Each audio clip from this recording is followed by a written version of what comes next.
Okay. Parkour! Welcome to the channel, guys. Today's gonna be vlog day number 2. And I've never done that before. Counted it 2. And basically what I kind of want to go over today is my vlog setup and how that's kind of adapted in 2023 and what I'm working with. I got a bunch of chores to do around here, so might as well record it. Today we're gonna be mowing the grass, cleaning up some of the stuff inside. I'm gonna try to document it and show you guys what we're working with camera equipment, lenses, ND filters, tripods, drones, action cams, and microphones. Hope you guys want to tag along, and yeah, let's get into the video.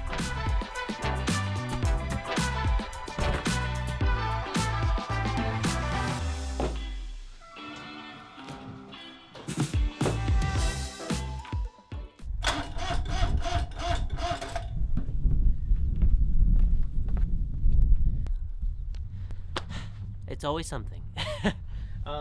So I guess it's probably a little too cold, and also has been sitting over the winter this entire year. So the battery's probably low. So gotta figure that out. Gotta plug it in and let it warm up and get the glow plugs going because it is a diesel.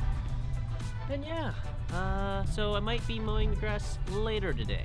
All right, so gotta find the battery charger for the lawnmower, and it's somewhere up here in the garage. Gotta find it. Gotta grab that quick, and probably this afternoon I'll be able to mow the grass. Alrighty, so while I was cleaning the office, something just came in. It is my 128 gig tough card. So yeah, I'll be using that here momentarily because I'm actually going to be showing you guys the vlog setup. So cool. And I'm going to get prepared for that.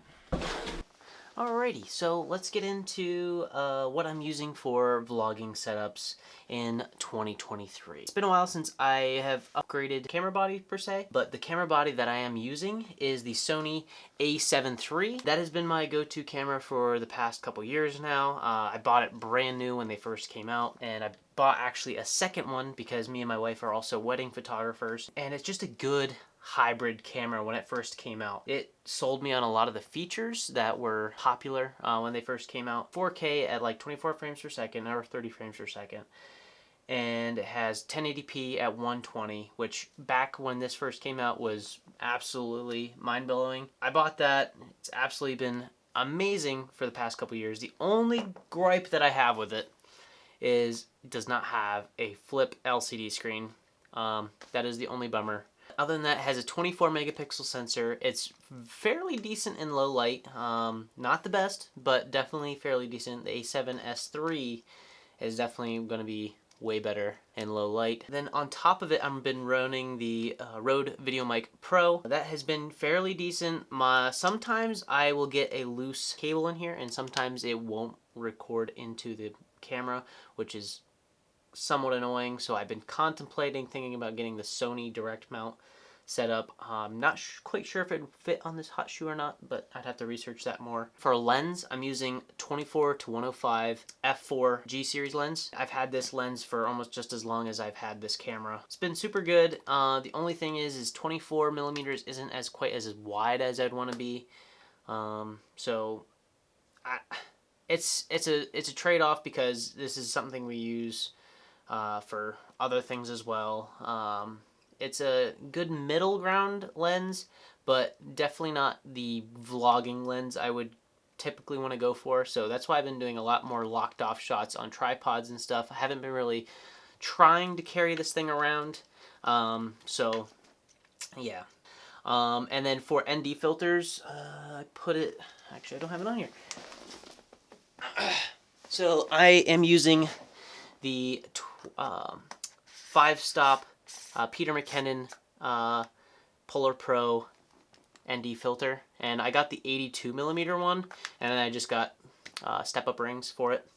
So definitely a really good investment. This has been incredible. Just not having to worry about cranking your f-stop or anything like that. So very, very nice to have with that.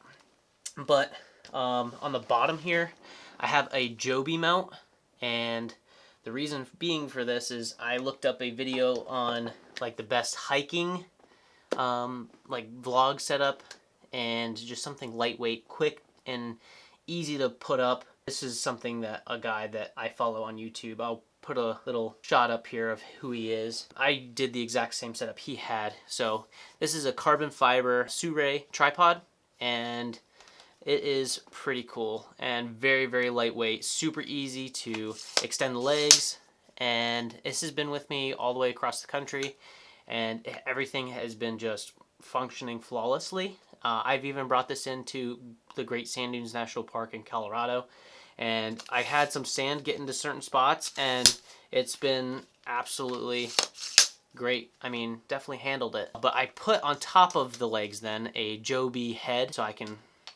put this wherever I want, do my vertical shots if I want to for like shorts and stuff. Very handy. I know there's there's better heads out there where you get like an Arca Swiss mount, but I don't have any compatibility with anything else right now. So I don't have anything that's Arca Swiss.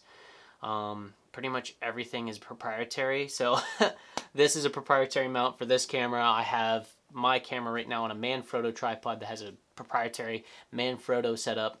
And then I have that Zhiyun Weeble Lab back there, that it's its own setup as well. It's kind of similar to the Manfrotto plate setup. Everything's very, very, very proprietary, and I'm trying to streamline that. We'll see how that goes.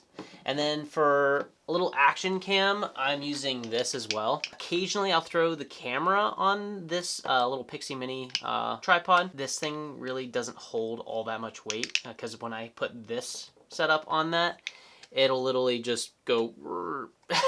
I've been just keeping the GoPro on it for right now, just for when I will grab something quick, just so I can get a little bit of something in somewhat decent quality. This is the GoPro Hero 8. This one had the best reviews. 9 and 10 were out when I bought this, and everybody said that the 10 had very, very bad battery life, and the 9 had all kinds of glitching problems.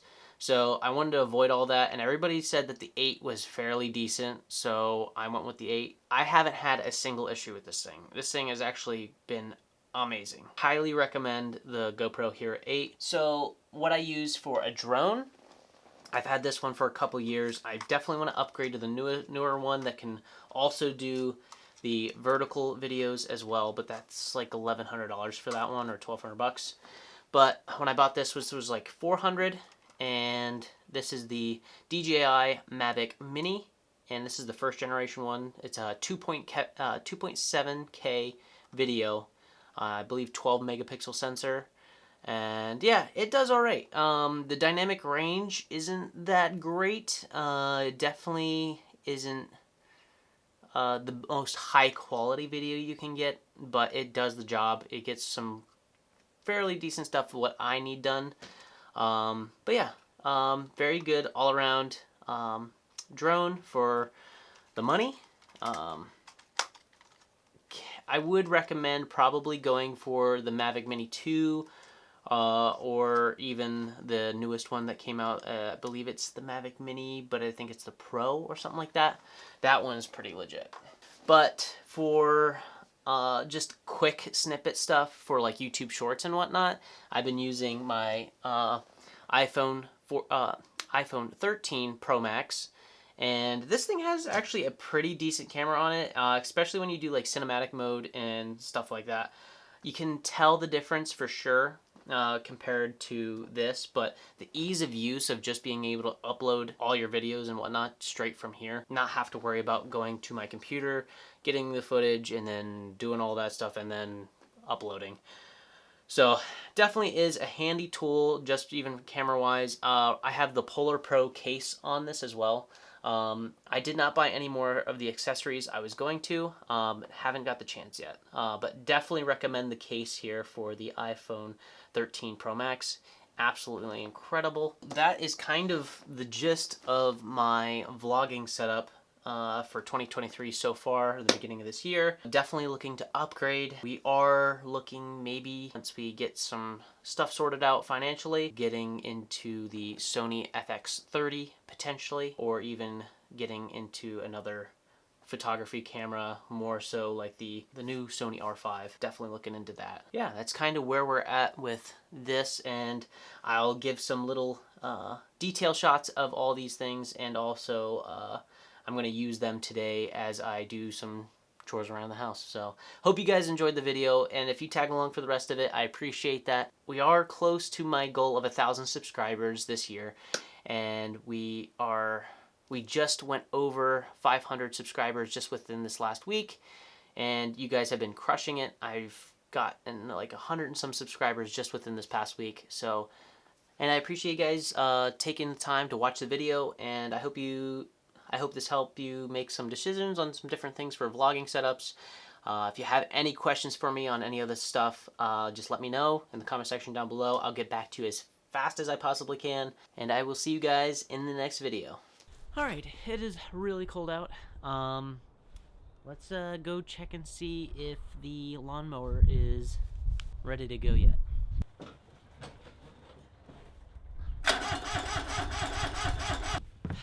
Second idea, I'm gonna go see if I can get my car to jump it. So, let's see. Alright, so we got it now hooked up to the car, to the lawnmower, and it's started to go a little faster, so we'll see if it actually does anything.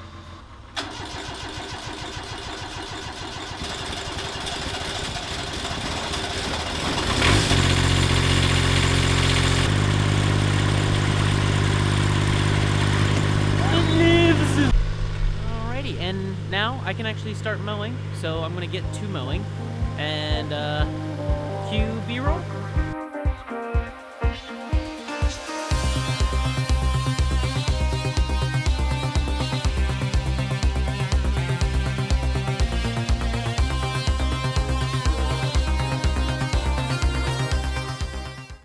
Wrapping up today, and I'm looking at the footage, and the GoPro did not record for a little bit, so I say in the video that it's never failed me, and now and I haven't had a single issue with this thing. This thing has actually been amazing. I was out there recording, and it actually ended up failing me, and then also my drone also did not record any of the footage that I took out there today while we were mowing the lawn. And yeah, just thought I'd fill in the blank here. But I will put in a little bit of drone footage I already have just for the last segment here. Appreciate you guys watching, and we'll see you in the next one. Thanks.